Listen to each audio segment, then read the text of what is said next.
What's up, guys? My name is Cy. This is the Art Cave. So welcome. Thanks for coming in, hanging out.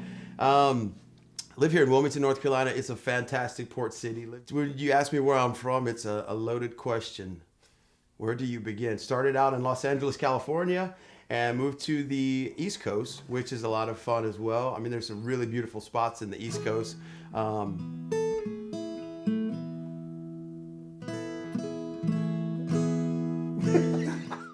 And these questions are so like, it's like you stop for a moment. It's like telling somebody to stop and smell the roses and go back. You know, what inspired you? There's so many things. Paper kites and rubber balloon strings. These are being Kabila new meaning. Rising down the water won't drown me. And you hear the pound in my heart. Oh, no, the water won't drown me. I said a winter sky, the sun sets quickly. Look who's blind, babe, to meaning. I stand alone, but I'm never lonely. Fireflies will chase at the dark below. I know the water won't drown me.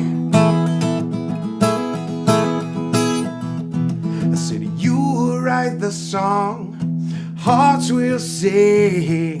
You'll be the one, draw your strength and sing. No, I know the water won't drown me. I say, well, it's a cotton cloud, but not like the candy. A roller coaster ride, never ending. Along the way, go rains down on me. A hummingbirds will guide me through safe below. I know the water won't drown me. I'm singing, oh, I know the water won't drown me. I'm singing, oh, I know the water won't drown me. So the first thing I do in the morning when I wake up is coffee. Just gets me going. So my mom was an artist. My dad was an artist. My dad was a musician. My mom was a musician as well, so they both were. So art and music was always around, even though I didn't understand what these instruments were at the time. I was 3, 4, 5, 6, those years. Favorite band of all time? This will be random, guys. So yeah, these are the inspirations. This happens. Pearl Jam, and there's not just one. Soundgarden. There is Dave Matthews. So we talk about a little bit of influences in music and in art, and there is this story, and then who I associate with and who I imagine, and the world of imagination. It definitely really kicked off in the 90s for me. So we're talking about music. Music is really interesting because I feel like music is in everybody's heart. It's in all of our hearts, no matter what genre you listen to. Like you'll have that band or that song or those lyrics that like just touch your soul. Then if we talk about the music journey and business and life and day in a life and like what is this thing like, you know, most of us really only have a clue based on what we see. And for me, it was like MTV. It's like, hey, Nirvana is on MTV or Michael Jackson's on MTV. And that's just the media perception of it. But to really get into it, it's music is more or less about the actual sound and the creative process. I mean, that's a big part of it. But what I feel like people will get to is a discovery of self. And the discovery of self is how you imagine the journey and what you expect to happen on the journey. And like sometimes it's a little over imagination, and then reality is always there telling you, hey, this is the right way, that's a wrong way, the right thing, the wrong thing, whatever it is. But the thing that I hold on to is really the passion for creative writing and stories. Songs that I write come from someone's story or a personal experience, and I think that's really important. Learned a lot from Ben Harper, who is a fantastic songwriter. We learned a lot from Paul Simon and really listened into Dave Matthews music. So really pulling from the way they write. Think of John Mayer. I think of Eddie Vedder. The songwriting process. I mean, and then bringing it forward to today, you've got like Ed Sheeran, you've got The Weeknd, and just the crafting of a song to tell a story. The writing is one thing, it's one part of the process, but another really valuable part of the process is trying to identify and actually feel the emotion of someone or some experience that you've never felt before. Before you can write about it, you've got to feel it if you really want the song to come alive. So there was a song I wrote called, it started out as Don't Believe in Fire. People called it the Fire Song for a long time. And then I kind of changed it a few times to Don't Believe in Love. I was trying to figure out what this song really was about. The story was a tragic story. It's almost like in country music. You got to have a train song. You got to have your songs about the loss and so many other things. But this song was about a person who started a fire. And the fire ended up taking people's lives. And so in that scenario, it's like, I've never had that experience. I mean, I can read it in a newspaper that this happened. This was an event. But I really before I can write the song, I've got to you go there. It's almost like you mentally and emotionally transcend to a place and try to imagine exactly what it was like. And you just let these emotions start flowing.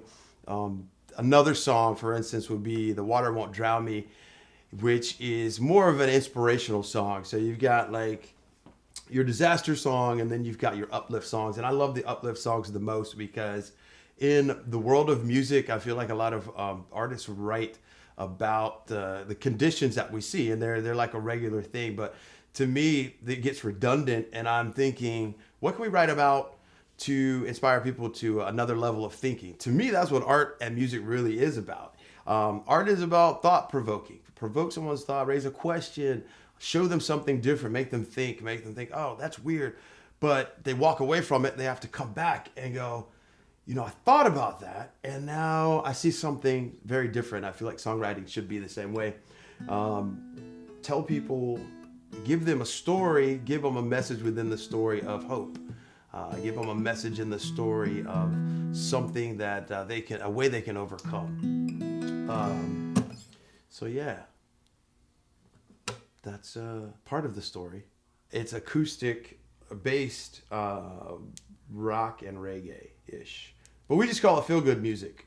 Feel-good music is what we call our music, guys. In and around Wilmington, if you live here in Wilmington, you probably heard the name Paleo Sun. We call our music feel-good music. It's a mesh of folk. It's a mesh of rock, acoustic-based. I like the acoustic because that scenario lets the words and the voice be heard. I played with some bands where the music gets louder, and I definitely love loud music, and I love, good old-fashioned rock and roll, some classic rock and modern rock. But when it comes as a songwriter, I feel like that's where I'm really coming from, like every day with the music. I listen to a lot of different genres, and people don't believe, the word of the day is zebra, which is, you're coming from two different places where people look at you and go, I bet you listen to that kind of music. And then you say, well, have you ever heard of He Is Legend? And they're like, what? And that's actually what I'm listening to right now is He Is Legend. Big shout out to you guys because they're fantastic. He Is Legend is a local band here in Wilmington. They definitely have crafted their songwriting, and it's fantastic music, but it's not anything most people would think I would listen to. I love metal because I feel like listening to the crafting of a song still right there in metal music, it accentuates the adrenaline and gives you more feeling too. So in whatever moment, music is a rush sometimes, and then music sometimes is calming and sometimes it's relaxing. It's all about emotion. It's a flow of emotion. Music and art to me is a flow of emotion.